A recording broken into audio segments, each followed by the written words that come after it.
മാർക്കോസിന്റെ സുവിശേഷം 5-ാം അധ്യായം 1-ാമത്തെ വാക്യം. യേശുവിനെ കുറിച്ച് പറയുകയാണ്. ശിഷ്യന്മാരുകൊണ്ട് അവർ കടലിന്റെ മറുകരയിൽ ഗരസേനരുടെ ഒരു നാട്ടിൽ എത്തി. അവിടെ എത്തിയപ്പം അവൻ വഞ്ചിയിൽ നിന്ന് ഇറങ്ങിയ ഉടനെ അശുദ്ധാത്മാവ് ബാധിച്ച ഒരുവൻ ശവകുടീരങ്ങൾക്കിടയിൽ നിന്ന് എതിരെ വന്നു. ആ വാക്കുകളൊന്ന് ശ്രദ്ധിക്കാമോ? ജീവനുള്ള ആരും പോയി കിടക്കാത്ത സ്ഥലമാണേത്? ശവകുടീരം. നമ്മൾ പോകും, നമ്മുടെ ഏറ്റവും പ്രിയപ്പെട്ടവർ മരിച്ചപ്പോൾ നമ്മളവിടെ പോകും. പ്രിയപ്പെട്ടവരും അറിയുന്നവരൊക്കെ മരിക്കും. നമ്മൾ സിമിത്തേരി, ശവകുടീരത്തിൽ നമ്മൾ അവിടെ വീട്. എന്നാൽ ഞാൻ എൻ്റെ പ്രിയപ്പെട്ട ഒരാൾ മരിച്ച്, എന്നാൽ ഞാൻ ഇവിടെ തന്നെ ഒരു ചെറിയ ഷെഡടിച്ച് ഇവിടെ കിടക്കുക എന്ന് ഇന്നുവരെ ആരും പറഞ്ഞിട്ടില്ല. കുറച്ച് കഴിയുമ്പോൾ അവരൊക്കെ തിരിച്ചു പോകും. പക്ഷേ ഇതാ ഒരു മനുഷ്യൻ ജീവനുള്ളപ്പോൾ തന്നെ എവിടെ പോയി കിടക്കുക? സിമിത്തേരിയിൽ, ശവകുടീരങ്ങൾക്കിടയിലാ രാവും പകലും താമസിക്കുന്നത്. ഇത്രയും തകർന്ന ആരും ഇപ്പോൾ എന്നെ ശ്രദ്ധിക്കുന്നുണ്ടാവില്ല. സിമിത്തേരിയിൽ നിന്ന് പ്രാർത്ഥിക്കാൻ ഇവിടെ വന്ന ആരും ഇവിടെ ഇല്ല. ഒരാൾ ജീവനുള്ളപ്പോൾ തന്നെ കല്ലറയിൽ കിടന്നതിന്റെ അർത്ഥം എന്നാണെന്നറിയാമോ? പ്രതീക്ഷ നഷ്ടപ്പെട്ടു, എല്ലാം അവസാനിച്ചു, ഇനി രക്ഷയില്ല. ഇതൊക്കെയാണ് ഈ സ്ഥലത്ത് നിന്ന് മനസ്സിലാക്കാൻ പറ്റുന്ന ഒരു കാര്യം. പക്ഷെ ഇവിടെ എഴുതിയിട്ടുണ്ട്, അശുദ്ധാത്മാവ് ബാധിച്ചവൻ എതിരെ വന്നു. 3-ാമത്തെ വാക്യം ഒന്ന് വായിക്കാം, ഉറക്കെ വായിക്കാം. ശവകുടീരങ്ങൾക്കിടയിൽ താമസിച്ചിരുന്ന. അവിടെ എഴുതിയിരിക്കുന്നു, നോക്കൂ. താമസിച്ചിരുന്ന എവിടെയാണ്? ശവകുടീരങ്ങൾക്കിടയിൽ. ഇവിടെ ഒരാളെ അടക്കിയിരിക്കുന്നു, അപ്പുറത്തൊരാളെ അടക്കിയിരിക്കുന്നു, അപ്പുറത്ത് വേറൊരാളെ അടക്കിയിരിക്കുന്നു. മുഴുവൻ ആളുകളെ അടക്കം ചെയ്ത സിമിത്തേരിയാണ്. അതിനിടയിൽ പോയി പുള്ളി അവിടെയായിരുന്നു താമസം. ശവകുടീരങ്ങൾക്കിടയിൽ താമസിച്ചിരുന്ന അവനെ ചെങ്ങല കൊണ്ടുപോലും ബന്ധിച്ചിടാൻ കഴിഞ്ഞിരുന്നില്ല. ആർക്കും കഴിഞ്ഞില്ല. അതാണ് ഇവിടെ ശ്രദ്ധിച്ചു, ആർക്കും കഴിയാത്തത് വേറൊരാൾക്ക് പറ്റും. അതാണ് നമ്മുടെ വിശ്വാസം. ഇവനെ ഒന്ന് നേരായ റൂട്ടിൽ കയറ്റാൻ ആർക്കും കഴിഞ്ഞില്ല. അങ്ങനെ ഏതേലും വിഷയം ഇപ്പോൾ നിങ്ങൾ പ്രാർത്ഥിക്കുന്നുണ്ടോ? ഇതൊരു മനുഷ്യനാണ്. ചിലപ്പോൾ ഇതെന്റെ വീടായിരിക്കും, ചിലപ്പോൾ എൻ്റെ ജീവിത പങ്കാളിയായിരിക്കും, ചിലപ്പോൾ എൻ്റെ മൂത്ത മകനായിരിക്കും, ചിലപ്പോൾ എൻ്റെ 2ാമത്തെ മകളായിരിക്കും, ചിലപ്പോൾ എൻ്റെ വീടിൻ്റെ ചില സാഹചര്യമായിരിക്കും. ആർക്കും ഇതിനൊരു പരിഹാരം കണ്ടെത്താൻ പറ്റുന്നില്ല. എല്ലാവരും അടുത്ത് ഉപേക്ഷിച്ചു. അവരവർ തന്നെ പറഞ്ഞു, ഇനി പോകുന്നിടത്തോളം പോട്ടെ, ശരിയാകത്തില്ലെന്ന്. ആർക്കും പലവട്ടം കിണഞ്ഞ് പരിശ്രമിച്ചിട്ടും ശരിയായ അർത്ഥത്തിൽ കൊണ്ടുവരാൻ കഴിയാത്തതിനെ ദൈവത്തിന് പരിഹരിക്കാൻ പറ്റുമെന്ന് ഇന്ന് നിങ്ങളോട് ഹൃദയത്തിൽ നിന്ന് ഉറക്കെ പ്രസംഗിക്കുവാൻ ഞാൻ ആഗ്രഹിക്കുന്നു. നിങ്ങളുടെ പ്രശ്നങ്ങൾക്ക് ദൈവസന്നിധിയിൽ പരിഹാരമുണ്ട്. ഒരുപക്ഷെ നിങ്ങൾക്ക് ജോലി കിട്ടുമോ, ശരിയാകുമോ, എൻ്റെ കുഞ്ഞുങ്ങളുടെ കാര്യം ശരിയാകുമോ, നിങ്ങൾ അസ്വസ്ഥപ്പെടുന്ന, ആശങ്കപ്പെടുന്ന, ചോദ്യചിഹ്നമിട്ട് അവസാനിപ്പിച്ചിരിക്കുന്ന വിഷയത്തിന്റെ താഴെ ദൈവത്തിന് പരിഹാരമുണ്ട്, ദൈവത്തിന് അതിന് ഉത്തരമുണ്ട്. പിന്നെ ഇതിനിടയിൽ ഒരു വലിയ സംഭവം നടന്നിട്ടുണ്ട്. ഈ 5-ാം അധ്യായം തുടങ്ങുന്നത് പിശാച് ബാധയിൽപ്പെട്ട് തകർന്ന് തരിപ്പണമായ ഒരുത്തനാണ്, ഒരു മനുഷ്യനാണ്. ഇതിന്റെ തൊട്ടവസാനിക്കുന്ന 4-ാം അധ്യായം അവസാനിക്കുന്ന വചനം എന്നറിയാമോ?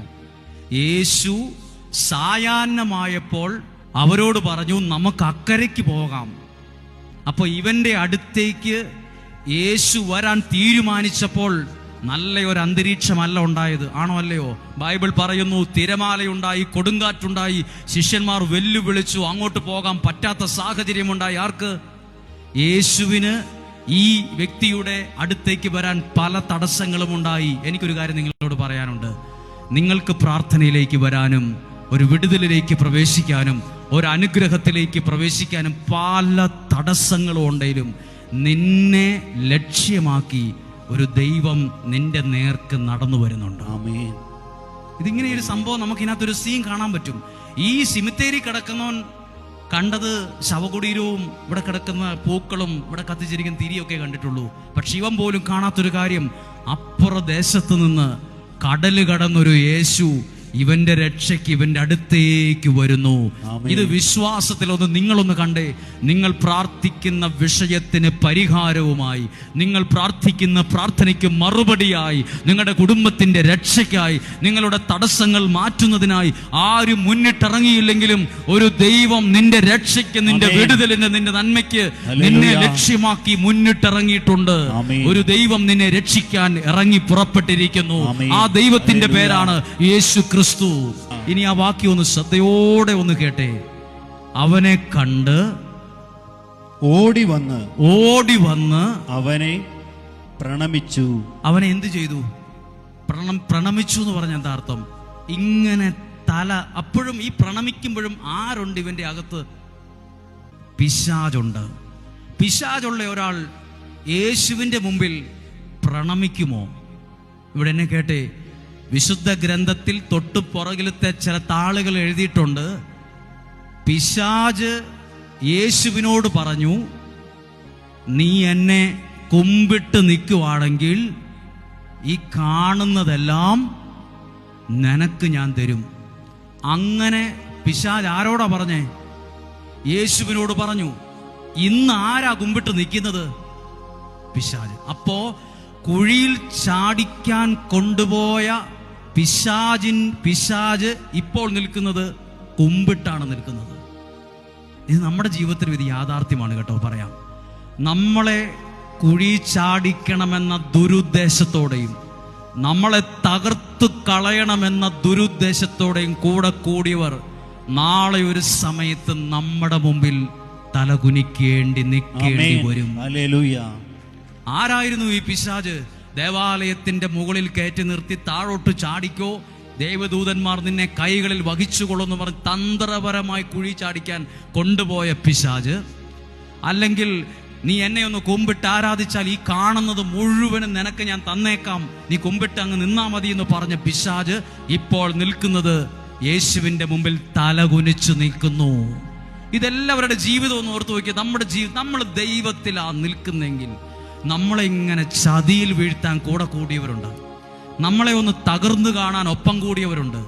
നമുക്കെതിരെ വാതോരാതെ ഇല്ലാവചനങ്ങൾ പറഞ്ഞ് അയാൾ അങ്ങനെയാണ്, അവരങ്ങനെയാണ്, വളരെ മോശമാണ്, പിന്നെ അയാളെ നിങ്ങൾക്ക് അറിയില്ലാത്തത് കൊണ്ടാണ് ഇത്രയും മോശം. നമ്മളെ ആരൊക്കെ ഏതൊക്കെ വിധത്തിൽ തകർത്ത് തഴപ്പണമാക്കാൻ നോക്കിയോ, അങ്ങനെ നോക്കുന്നവർ തന്നെ ഒരു സമയത്ത് നമ്മുടെ മുമ്പിൽ തല കുനിച്ച് നിൽക്കേണ്ടി വരും. ഒരു പക്ഷേ എന്നേക്കാൾ നല്ല അനുഭവമുള്ള ആരൊക്കെയോ ഈ വചനം ശ്രദ്ധിക്കുന്നുണ്ടാകും. ദൈവത്തിൽ നിൽക്കുന്നവന്റെ മുമ്പിൽ തോൽപ്പിക്കാൻ നിന്നവൻ വരെ ഒരു കാലത്ത് തല കുനിച്ചിരിക്കും. അടുത്ത വാക്യം ഒന്ന് വായിച്ചേ. ഉച്ചത്തിൽ നിലവിളിച്ചുകൊണ്ട് അവൻ പറഞ്ഞു മഹോന്നതനായ ദൈവത്തിന്റെ പുത്ര യേശുവേ, അങ്ങ് എന്റെ കാര്യത്തിൽ എന്തിനിടപെടുന്നു? ആ വാക്ക് ശ്രദ്ധിച്ച്, പിശാചാ പറയുന്നത് എന്തിനാ എന്റെ കാര്യത്തിൽ ഇടപെടുന്നത്? അപ്പൊ ദൈവം ആരാണ്? എന്റെ കാര്യത്തിൽ ഇടപെടും. അതൊന്ന് വിശ്വാസത്തിൽ പറഞ്ഞേ. ദൈവം ആരാണ്? എന്റെ കുടുംബ ജീവിതത്തിൽ ഇടപെടും. എന്റെ ജോലിയില്ലാത്ത കാര്യത്തിൽ ഇടപെടും. എന്റെ പരാജയത്തിന്റെ കാര്യത്തിൽ ഇടപെടും. എന്റെ തകർച്ചയുടെ അറ്റത്ത് നിൽക്കുന്ന അവസ്ഥയിൽ ഇടപെടും. എനിക്ക് വിശ്വാസികൾക്ക് പലർക്കും അറിയാത്തത്, ദൈവം എന്റെ ജീവിതത്തിൽ ഇടപെടുന്നവനാണ്. 8ാമത്തെ വാക്യം, അശുദ്ധാത്മാവേ ഈ മനുഷ്യനിൽ നിന്ന് പുറത്തു പോകണമെന്ന് യേശു ആജ്ഞാപിച്ചിരുന്നു. ഞാൻ എവിടെയും കണ്ടിട്ടില്ല ആജ്ഞാപിച്ചതാണ്. 5ാം അധ്യായത്തിൽ യേശു ഇത് പറഞ്ഞത് ബൈബിളിൽ ഞാൻ കണ്ടിട്ടില്ല. പിന്നെന്തിനാ എവിടെ എഴുതി വെച്ചിരിക്കുന്നത്? യേശു എപ്പോഴാ ഈ പിശാച് ബാധനോട് പറഞ്ഞത്? പിശാചെ ഈ മനുഷ്യന് പുറത്തു പോകാൻ യേശു ആജ്ഞാപിച്ചതായിട്ട് എവിടെയെങ്കിലും കണ്ടോ? എവിടെയെങ്കിലും വായിച്ചോ? വായിച്ചിട്ടില്ല. എത്ര സൂക്ഷിച്ച് വായിച്ചാലും കാണത്തില്ല. പക്ഷേ 4ാം അധ്യായം 35ാമത്തെ വാക്യത്തിൽ തൊട്ട് എഴുതിയിട്ടുണ്ട്. യേശു കടല് കടന്നു പോകുമ്പം വലിയ തിരമാലകളും കൊടുങ്കാറ്റും ഉണ്ടായപ്പോൾ ഒരു വാക്ക് എഴുതിയിട്ടുണ്ട്. യേശു ഉണർന്ന് കാറ്റിനെ ശാസിച്ചു. അപ്പോൾ എപ്പോഴാ ശാസിച്ചത്? അവന്റെ അടുത്തേക്ക് വരുന്നതിന് മുമ്പ് അവന്റെ ഉള്ളിലെ തിന്മയെ യേശു ദൂരെ വച്ച് തന്നെ ശാസിച്ചു, ബന്ധിച്ചു. അതാണ് പിശാച് അടങ്ങിയിരിക്കാൻ പറ്റാത്ത രീതിയിൽ ആകെ പ്രശ്നമുണ്ടാക്കി നമ്മൾ നോക്കുമ്പോൾ കാണുന്നത് വെള്ളവും തിരമാലയും ഒക്കെ ഉള്ളൂ. യേശു തിരമാലയെ ശാസിച്ചു. തിരമാലയുടെ പിറകിൽ നിന്ന് ഇവന്റെ അടുത്തേക്ക് വരാൻ കഴിയാത്ത വിധം തടസ്സമുണ്ടാക്കുന്ന പിശാചിനോട് യേശു പറഞ്ഞു, അടങ്ങുക, ശാന്തമാകുക. പിശാചിനെ ശാസിച്ചു. ഹല്ലേലൂയ. ഒന്ന് പറഞ്ഞേ ഹല്ലേലൂയ. ഇത് നിങ്ങൾക്ക് ബൈബിൾ ഉണ്ടെങ്കിൽ ഇത് മനസ്സിലാകും. 5-ാം അധ്യായത്തിലാണ് ഒരാളുടെ ജീവിതത്തിൽ ദൈവം ഇടപെടുന്നത്. 4-ാം അധ്യായത്തിൽ യേശു അവന്റെ ജീവിതത്തിൽ ഇടപെടാൻ വരുമ്പം പിശാച് തിരമാലയും വെള്ളവും പ്രശ്നവും എല്ലാം ഇളക്കി ആകെ വിഷയം ഉണ്ടാക്കി. സാധാരണ അങ്ങനെ ഒരു പ്രശ്നം വന്നാൽ വള്ളത്തിലുള്ളവർ തീരുമാനിക്കും നമുക്ക് തിരിച്ചു പോയേക്കാം. യേശു പറഞ്ഞു നമുക്ക് അക്കരയ്ക്ക് പോകണം. ഈ വള്ളം എവിടെ ചെന്നാ നിന്നെന്നറിയാമോ? ഈ പിശാചു ബാധ ഉള്ള മനുഷ്യൻ കിടക്കുന്ന സിമിത്തേരിയുടെ കല്ലറുടെ അടുത്ത് വന്നാണ് ഈ വള്ളം സ്റ്റോപ്പാകുന്നത്. അവിടെ നിന്ന് യേശു ഇറങ്ങി വരുമ്പോഴേ കാണുന്നത് കല്ലറയിൽ നിന്ന് ഇറങ്ങി വരുന്ന പിശാചു ബാധിതനാണ്. അവൻ ചോദിക്കുന്നു, എന്തിനെന്റെ കാര്യത്തിൽ ഇടപെടുന്നു? നോക്കൂ, ദൈവം ഒരാളുടെ കാര്യത്തിൽ ഇടപെട്ട് അത്ഭുതമുണ്ടാകുന്ന കാഴ്ചയാണ് അടുത്തത്. അപ്പോൾ ഈ പിശാചു ബാധിതൻ പറയുന്നൊരു വാക്കുണ്ട്, പിശാചു പറയുന്നൊരു വാക്കുണ്ട്, ഞങ്ങളെ പീഡിപ്പിക്കരുത്. ഇവിടെ നിന്ന് പുറത്തു പോകാൻ പറഞ്ഞാൽ എങ്ങോട്ട് പോകാനേ പറയാവുള്ളൂ? അപ്പുറത്തൊരു ഫാമുണ്ട്, വലിയ പന്നികളെ ഒക്കെ നോക്കുന്ന ഫാമുണ്ട്, ഞങ്ങളെ എല്ലാം കൂടെ അങ്ങോട്ട് പറഞ്ഞു വിടാവുള്ളൂ എന്ന് പറഞ്ഞു. ഉടനെ യേശു കൽപ്പിച്ചു. ഈ പന്നികളെല്ലാം എവിടെ പോയി മുങ്ങിച്ചത്തു? കടലിൽ പോയി മുങ്ങിച്ചെത്തു. ഇതേ കടലാണ് 4-ാം അധ്യായം 35-ാമത്തെ വാക്യത്തിൽ യേശുവിനെ മുക്കാൻ നോക്കിയത്, ശിഷ്യന്മാരെ മുക്കാൻ നോക്കിയത്. മുക്കാൻ നോക്കിയ സ്ഥലത്ത് ആരാ മുങ്ങിയത്? ഇതെല്ലാവർക്കും മുക്കാൻ നോക്കുന്ന പലർക്കും അറിയില്ല. ഇത് മുക്കാൻ നോക്കുന്നവരൊക്കെ പിന്നീട് ചെന്ന് മുങ്ങുള്ളൂ. അതുകൊണ്ട് ആരെ മുക്കാൻ നോക്കരുത്. ശിഷ്യന്മാരെയും യേശുവും കടന്നു പോകുന്ന കടലിനകത്ത് തിരമാല ഉയർത്തി കാറ്റ് വീശി വള്ളം മറിച്ചിട്ട് മുക്കാൻ നോക്കി പിശാച്. ആ പിശാച് ഇപ്പൊ എവിടെ പോയി മുങ്ങി? കടലിൽ പോയി മുങ്ങി. നമ്മൾ ഒന്നും ആരെയും മുക്കിക്കൊല്ലാൻ നോക്കരുത്. നമ്മളായിരിക്കും അവസാനം പോയി പെട്ടുപോകുന്നത്. സിമിത്തേരി കടന്നവൻ ഇപ്പൊ എവിടെ എത്തി എന്ന് അറിയണം. അതും കൂടെ അറിഞ്ഞ് നിർത്താൻ പറ്റില്ല. 20-ാമത്തെ വാക്യം, അവൻ പോയി യേശു തനിക്ക് വേണ്ടി എന്തെല്ലാം ചെയ്തു. അപ്പൊ നേരത്തെ ഒരു വാക്കുണ്ട്. ഈ നേരത്തെ ചോദിച്ചു എന്തിനാ എന്റെ കാര്യത്തിൽ ഇടപെടുന്നതെന്നാണ്. ഇന്നവ പറയുന്നു യേശു എന്തൊക്കെ എന്റെ ജീവിതത്തിൽ ചെയ്തു എന്ന് ദെക്കോപോളിസിൽ പ്രഘോഷിക്കാൻ തുടങ്ങി. പുള്ളിക്കാരൻ ഇപ്പം വലിയ കൺവെൻഷൻ ഒക്കെ നടത്താൻ തുടങ്ങി. ഇപ്പം തകർന്ന് തരിപ്പണമായി കയ്യിലും കാലിലും ചങ്ങലക്കിട്ട് ആൾക്കാർ ഭ്രാന്തൻ എന്ന് പറഞ്ഞു എറിഞ്ഞോടിച്ച് കല്ലറകളിൽ കിടയിൽ ഒരു പ്രതീക്ഷയ്ക്ക് ഒരു വകയില്ലാത്തവൻ ഇന്ന് സുവിശേഷ പ്രസംഗകനായി, ദെക്കോപോളിസിന്റെ സുവിശേഷകനായി. 5-ാം അധ്യായം 20-ാം വാക്യം ഒരു അത്ഭുതമാണ്. എവിടെ കിടന്ന മനുഷ്യനാ? പൊട്ടിത്തകർന്ന് സിമിത്തേരി കിടന്നവൻ, കല്ലറയിൽ കിടന്നവൻ ഇന്ന് ദെക്കോപോളിസിന്റെ സുവിശേഷ പ്രസംഗകനായി. എങ്ങനെയാ ജീവിതം മാറിയത്?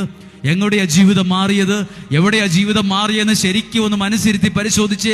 ഒരാൾ ജീവിതത്തിൽ വന്നപ്പോഴാണ് ഈ മാറ്റം ഉണ്ടായത്. ഒരാൾ ജീവിതത്തിൽ ഇടപെട്ടപ്പോഴാണ് ഈ അത്ഭുതം നടന്നത്. ഒരാൾ പ്രവർത്തിച്ചപ്പോഴാണ് ഈ മാറ്റം ഉണ്ടായത്. ഇത് ദൈവത്തിന്റെ ഇടപെടലാണ്. ദൈവത്തിന്റെ ഇടപെടലാണ്. ദൈവത്തിന്റെ ഇടപെടലാണ്.